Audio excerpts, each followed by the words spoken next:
Kita sekali lagi menengok Amerika yang masih ada waktu beberapa hari lagi untuk menentukan perang di acara pelantikan Presiden 20 Januari 2021. Perang saudara versi 2. Kita sebagai manusia sontoloyo harus melihat kejadian di Amerika sebagai peluang.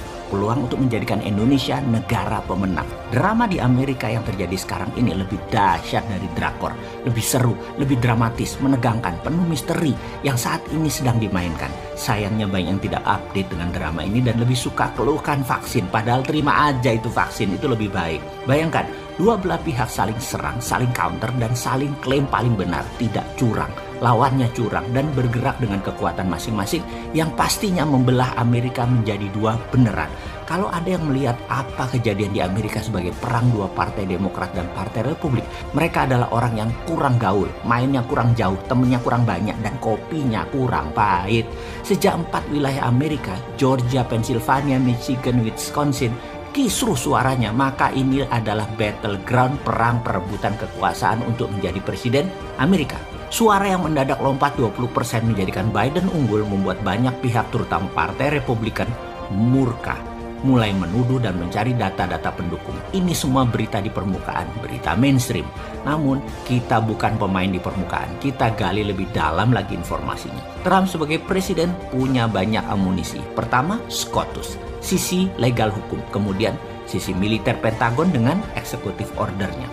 Sementara Parlemen punya amandemen 25, punya impeachment, punya electoral college, punya kongres. Jadi saat ini yang dilakukan oleh Demokrat di garda terdepan adalah Nancy Pelosi yang mengimpeach Trump walaupun dalam beberapa hari lagi Biden dilantik. Namun bagi mereka beberapa hari itu POTUS masih berkuasa dan Trump itu berbahaya kalau masih berkuasa. Kalau diimpeach maka penggantinya adalah second in command adalah wakil presiden. Maka apa yang dilakukan Trump? Mike Pence disuruh mengundurkan diri. Jadi Amerika tidak punya wakil presiden saat ini. Kalau diimpeach, maka kekuasaan tidak ada pejabat sementara karena Mike Pence sudah mundur. Jadi presidennya yang menjabat ya tetap POTUS, tetap Trump. Lalu apalagi yang dilakukan Trump agar impeachment ini dikatakan makar? Sebelum amandemen 25 diterbitkan parlemen, POTUS menerbitkan executive order menerapkan Insurrection Act of 1807. Negara dalam keadaan darurat perang, militer ambil alih pemerintahan. Saat ini Pentagon pengendali pemerintah setelah executive order itu dikeluarkan.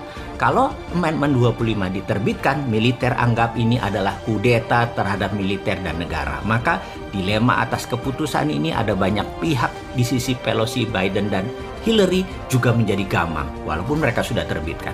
Di sini memang banyak yang tidak paham melihat fenomena di Amerika yang hanya menganggap ini adalah pertempuran antara Trump dengan Biden atau Republik dengan Demokrat. Bukan. Saat ini adalah perang antara kekuasaan politik militer dengan kekuasaan politik sipil Amerika.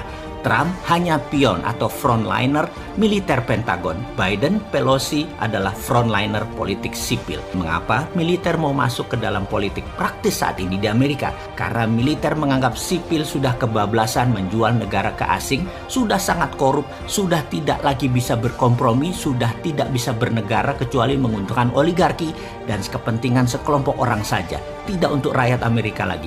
Negara dan nasionalisme hilang di Amerika dan Amerika bisa hilang secara bernegara. Amerika terancam kedaulatannya dan terancam konstitusinya dengan politik sipil Amerika, karena itu militer harus turun. Konstitusi saat ini sudah geser jauh dari founding father yang Amerika bangun, dan ini mau diluruskan lagi oleh militer dengan masuk di politik aktif. Politik sipil Amerika sudah sangat representing perwakilan dari oligarki globalis dan sudah meninggalkan rakyat Amerika.